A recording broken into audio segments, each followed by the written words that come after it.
اچھا یہ ایک سوال ہے کہ نہج البلاغہ یہ حضرت علی المرتضیٰ رضی اللہ عنہ کی کتاب ہے؟ نہیں، یہ حضرت علی المرتضیٰ رضی اللہ عنہ کی کتاب نہیں ہے۔ یزید کے پاس خلافت تھی، شمر کون؟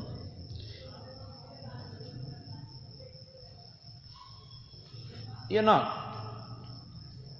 عبید اللہ بن زیاد، عبید اللہ ابن زیاد، یہ کوفے کا گورنر تھا، ٹھیک ہے۔ فوج کے اندر دو بندے بہت آگے آگے چلنے والے تھے، عمر بن سعد اور شمر یا شمر، ٹھیک ہے، ذوالجوشن، یہ بندہ، ان کی بھی آپس میں تن گئی۔ اصل دیکھا جاتا ہے انجام کے، انجام کیا ہوا؟ حضرت امام علی مقام رضی اللہ عنہ کے چاروں اور دشمن موجود تھے، تو حضرت زینب رضی اللہ تعالیٰ عنہ خیمے سے آپ نے آواز دی عمر بن سعد کو۔ یہ عمر بن سعد کوئی عام شخصیت نہیں، سعد بن ابی وقاص رضی اللہ عنہ کا بیٹا تھا، اشرا مبشرہ میں سے تھے وہ، ٹھیک ہے۔ تو عمر بن سعد کو آپ نے آواز دی کہ عمر، کیا حسین کو قتل کیا جائے گا تو دیکھتا رہے گا؟ حضرت زینب رضی اللہ تعالیٰ نے فرمایا۔ تو یہ جو عمر بن سعد تھا، اس نے یہ رو پڑا اور اپنا چہرہ پھیر لیا، مگر ٹلا نہیں۔ شمر نے جو ہے نا سب سے زیادہ مطلب آگے بڑھ کے نہیں کرو، صلح کرنے کی اجازت نہیں ہے۔ امام علی مقام رضی اللہ تعالیٰ عنہ نے جس طرح آپشن دیے تھے کہ تم ہمیں یزید کے پاس جانے دو، عمر بن سعد سے کہا کہ مجھے یزید کے پاس جانے دو، میں یزید سے ڈائریکٹ بات کرتا ہوں، جو ہمارا معاملہ ہوگا ہم طے کریں گے، ٹھیک ہے۔ تو یہ شمر تھا آگے بڑھ کے کہنے والا کہ نہیں، ہم ہی فیصلہ کریں گے، ٹھیک ہے نا، فیصلہ ہم کریں گے۔ خولی پھر امام علی مقام رضی اللہ عنہ کا سر اقدس اتارنے والا، تو خیر وہ عمر بن سعد کے بارے میں کوئی کہے جی وہ بندہ ٹھیک ہو گیا تھا، یہ ٹھیک کوئی نہیں ہوا تھا، اسی نے پھر یہ کہا تھا، آرڈر دیا تھا کہ گھوڑے دوڑائے جائیں لاشوں پر، سر اتار لیے جائیں، ٹھیک ہے، یزید ذمہ دار نہیں ہے۔ وہاں میں ایک چھوٹی سی بات عرض کروں، سانحہ لال مسجد ہوا، سانحہ مجرم کون ہے جی؟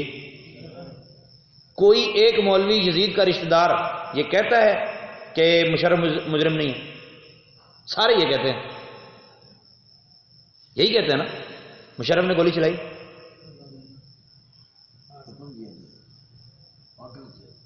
مشرف کا باقاعدہ آرڈر بھی شاید کوئی نہ دکھا سکے، یہ اس کی اجازت تو تھی نا، کچھ یہ تھا تو وہ تھا تو فلاں تھا، یوں کرتے ہیں۔ مشرف گھر بیٹھا ہے، مطلب اپنے گھر کو آگ لگی تو اب مشرف مجرم ہے۔ کربلا کے میدان میں سارے کے سارے شہید کر دیے گئے، یزید پکا کا پکا جنتی رہے گا، کیونکہ اس نے کہا ہی نہیں تھا، بھائی یزید نے کہا نہیں تھا، اتنا بڑا جرم ہو گیا، اتنے بڑے مسائل ہو گئے، اتنی بڑی باتیں ہو گئی، یزید کو چاہیے تھا نا کہ جو لے کے گئے تھے سار ان کو لٹکا دیتا۔ چھوٹی چھوٹی باتوں پہ بڑے بڑے فیصلے ہوتے رہے، یزید کسی کو تمانچہ ہی مار دیتا، یزید کسی کو کوڑے ہی لگوا دیتا۔ عمر بن عبدالعزیز رضی اللہ تعالی عنہ یہ یزید کے ہی رشتہ داروں میں سے تھے، عمر بن عبدالعزیز رضی اللہ عنہ، لیکن آپ کے سامنے کسی نے یزید کو امیر المومنین کہا، اپنے فرمایا اس کو لمبا ڈالو، اس کو کوڑے مارو۔ اب اصل میں میڈیا جو ہے نا وہ اتنا عام ہو گیا کہ میڈیا پہ بیٹھ کے مولوی بکواس کرتے چلے جا رہے ہیں، یزید جنتی ہے، یزید جنتی ہے، یزید جنتی ہے، یزید کو یوں ہے تو یزید یہ ایسے تھا تو یزید، وہ شامل ہی نہیں تھا، بھائی تمہاری رشتہ داری ہے، وہ شامل نہیں تھا۔ بعد کے فسادات ہوئے ہیں مدینہ، ہاں وہی میں عرض کر رہا ہوں، بعد میں یزید کو جب یہ پتہ چلا نا، یزید کو جب یہ پتہ چلا کہ اب قافلہ چونکہ مدینے پہنچ گیا تھا تو مدینے والے تو بپھر جائیں گے، یزید نے اپنی فوج کو حکم دیا کہ 3 دن تک تمہارے لیے سب کچھ حلال ہے، مدینہ تمہارے لیے حلال ہے، حالانکہ مدینہ حرم ہے، وہاں کسی کو تکلیف دینا جائز نہیں ہے، یزیدی فوج نے گھوڑے مسجد نبوی میں بندھوائے، ٹھیک ہے، 3 دن تک مسجد نبوی میں جماعت نہیں ہوئی۔ حضرت سعید بن مسیب رضی اللہ عنہ مسجد نبوی میں پاگل پن کا مظاہرہ کر کے نا کہ دیوانہ، تو آپ وہاں رہتے رہے۔ تو کسی نے پوچھا پھر نماز تو ہوتی تھی تو آپ کیسے نماز پڑھتے رہے؟ آپ نے فرمایا جب بھی نماز کا وقت ہوتا تھا نبی پاک صلی اللہ علیہ وسلم کی قبر انور سے اذان کی آواز بھی آتی تھی، اقامت کی آواز بھی آتی تھی۔ 3 دن تک مسجد نبی شریف میں نماز ہی نہیں ہوئی، انہوں نے گھوڑے باندھے رکھے وہاں۔ تو وہ کون تھے؟ یزیدی فوج تھی۔ میں بات یہ کر رہا تھا کہ یزیدی فوج نے 3 دن تک وہاں کوہرام 1000 باکرہ کنواری عورتیں حاملہ ہوئیں یزیدی فوج کی وجہ سے۔ یزید پھر بھی جنتی ہے، 1000 پاری ہوتے ہیں، ٹھیک ہے، کئی 100 لوگ شہید کیے گئے۔ یزید ہی وہ آدمی تھا جس کے دور میں خانہ کعبہ کو آگ لگائی گئی، خانہ کعبہ کو شہید کیا گیا، پھر بھی جنتی ہے۔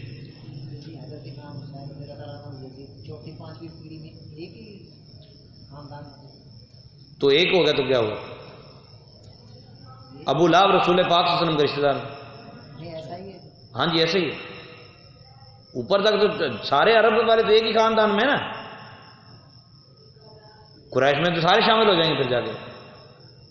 دیکھو کیسی رشتہ داری نبھانے کے لیے لوگ کیسے کیسے مطلب طویلیں ڈھونڈتے ہیں کہ دیکھو یزید اوپر جا کے رسول پاک صلی اللہ علیہ وسلم اوپر جا کے وہ ایک ہی سیڑھی ایک ہی مطلب جگہ پہ جا کے شجرہ مل جاتا تھا۔ میں نے کہا کل کو کوئی بولے گا، کسی نے سوال بھی کیا تھا، کہتا ہے جی یزید جو ہے کاتب وحی کا بیٹا تھا، چاہے اس کو معاف کر دینا چاہیے۔ میں نے کہا عجیب بات ہے، کل کو بولے گا ابو لہب سرکار کا چچا تھا، معاف کر دینا چاہیے ہیں، ابو جہل بھی وہیں رہتا تھا، اس کو بھی معاف کر دینا چاہیے۔ نوح علیہ السلام کا بیٹا تھا، کوئی بات نہیں، غلطی ہو گئی، اس کو بھی معاف کر دینا چاہیے۔ ہمارے باپ کا دین ہے۔ امیر معاویہ کا بیٹا تھا، سیدنا امیر معاویہ رضی اللہ تعالی عنہ ہمارے سر کے تاج ہیں، لیکن جی ان کا بیٹا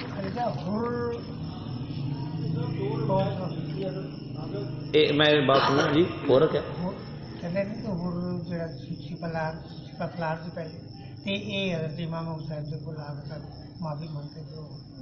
سپہ سالار تھے، اس طرح ہوتے رہے ہیں، واقعات کافی ہوئے ہیں کہ یزیدی فوج کو چھوڑ کے کچھ لوگ آئے ہیں ادھر، تو وہ ظاہر اجر پائیں گے انشاءاللہ۔